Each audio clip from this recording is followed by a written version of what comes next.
Let me take you to this part of the world. Pioneering every field, be it astronomy, architecture, metallurgy, logic, mathematics, economy, warfare, etc. Great minds of this land invented everything. Zero to plastic surgery, chess to everything. Trade was flourishing through every part of the globe. You guessed it. This was ancient India, once it was hotspot of the globe. Right next to another civilization, China. This was the hub of global economy. But things started changing during the 16th century. Islamic invasion happened, led by the Mughals. In those times, Mongols were called Mughals in India. In the meantime, Europe and the United States were going through major revolution, which helped them develop weapons, technology, trains, cars, industries. With their new power, these countries started to take over large swathes of the map. Indian people lost their symbols from their culture, including many temples when the Mughals invaded. During the 17th century, the West started showing up, knocking on India's door with their business. This would speed up the damage by 10 times. India is always a welcoming country. They gave a chance to British to establish trading business in India, which would later result in the colonial mindset. The colonial mindset that is even visible today's India. After the Mughal invasion, there was no innovation. Most of the temples were targeted. Most of the gold and diamonds were looted. All the powerful and great architectural temples were destroyed. It is estimated around $20 billion were looted if we calculate money nowadays. 40 million people were killed by the Mughals. At that time, it was 10% of the world's population. Women were taken as slaves and sold in the marketplace all around the world. During the invasion, most of the Mughal rulers were focused on religious connotations, and by the middle of 1700s, East India Company came to power effectively. In this period, Britain looted almost $45 trillion from India. After that, India's economy was no longer richest on the planet. A poor country that was occupied by outsiders for almost 600 years. But still, approximately 27,000 tons of gold are present in Hindu temples and households in India. India got its independence in 1947, but it still follows the same education system, same judiciary system, and everything same as British follows, and much more which the British devised for colonialism. Led the peoples of the world as they launched a rule of international law and a Bill of Human Rights. In the West, a new capitalistic economy and financial system was emerged. Capitalism free market, with government oversights and high taxes for the rich and corporations. But still it was a capitalism that was working so well in the West. After the World War II, this system would go on to become a miracle for many countries. It helped rebuilding Germany, France and Japan. Talking about rebuilding, why Bharat or India regained its glory back after independence? Simply, there was no attempt to regain Bharat's glory. The world started noticing India because of the growth in this period. From 1991 to 2019, India's GDP by purchasing power parity has increased 772% from $1 trillion to $9 trillion. Country's population has grown 209% from 1960 to 2021. That is from 400 million to 1.39 billion people. This reduces the GDP per capita income, but in the long term, this growth will keep the country's labor force young and large. According to the World Population Review 2021, India is the 13th most powerful country in the world.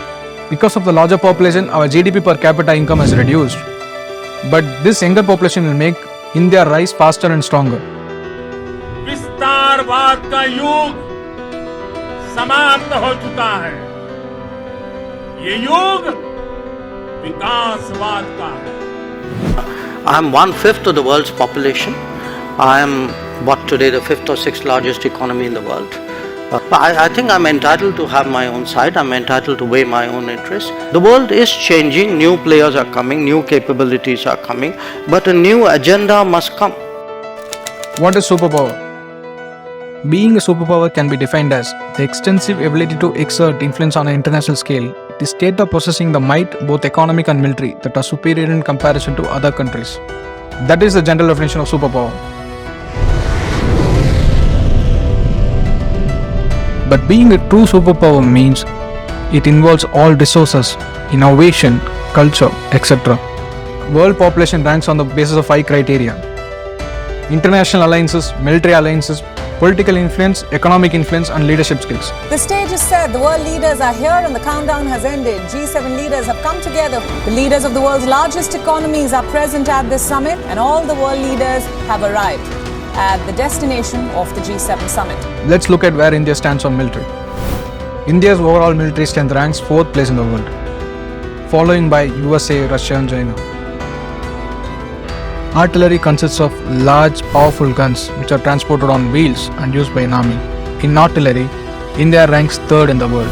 In active persons, paramilitary and manpower, India ranks 2nd in the world. In carrier, India ranks 3rd, and in fighters, India ranks 4th in the world. In military age, India ranks number 1 in the world, forming one of the young armies in the world. And the most talked about aspect is India's nuclear program. Smiling Buddha. Not this smiling Buddha. Yeah, this is a smiling Buddha. India's first successful nuclear bomb, which was tested in 1974, near the village of Pokhran.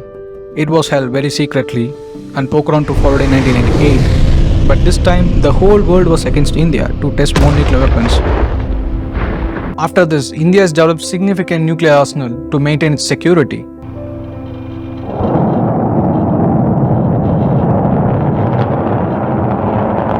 Why other countries are closely watching India? Because no other countries challenge their culture. Once it is uprooted in the West, the whole world follows the same. India is the only country that is challenging everything, even in the cultural aspect. If you simply look at economic growth, even Germany surpasses Russia's GDP. But it doesn't mean Germany is more powerful than Russia. A time has come for this culture to manifest and reinstate itself once again. The distortion it has gone through due to invasion and poverty has not only destroyed the spiritual thread, even it has made us power and wealth hungry. As a nation, we must show the world by example that when we talk about freedom, in 250 to 300 days time, it's long enough time to subjugate people and change everything about them. It is a matter of 8 to 9 and 9 to 10 generations of people. Everything can be wiped out in 10 generations. The one and only place where they have not succeeded is India. Because of the education system, another thing it's a spiritual process and its family and cultural strengths. This aspiration that you want your nation to be a superpower is very silly and childish. That has caused immense damage to our planet.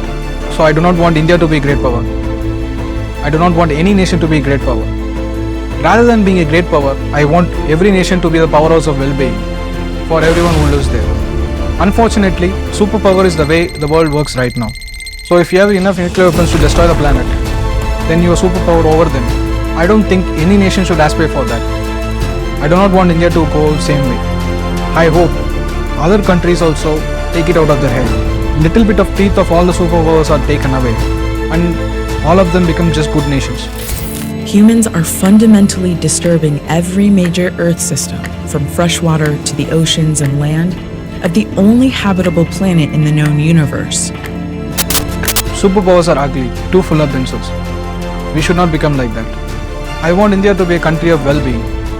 Instead of working towards superpower, if you work towards the country's well-being, naturally it will become superpower. The coming generation will see much better India than we are seeing now. The government cannot do this, some other leaders cannot do it. Every human being has to do it.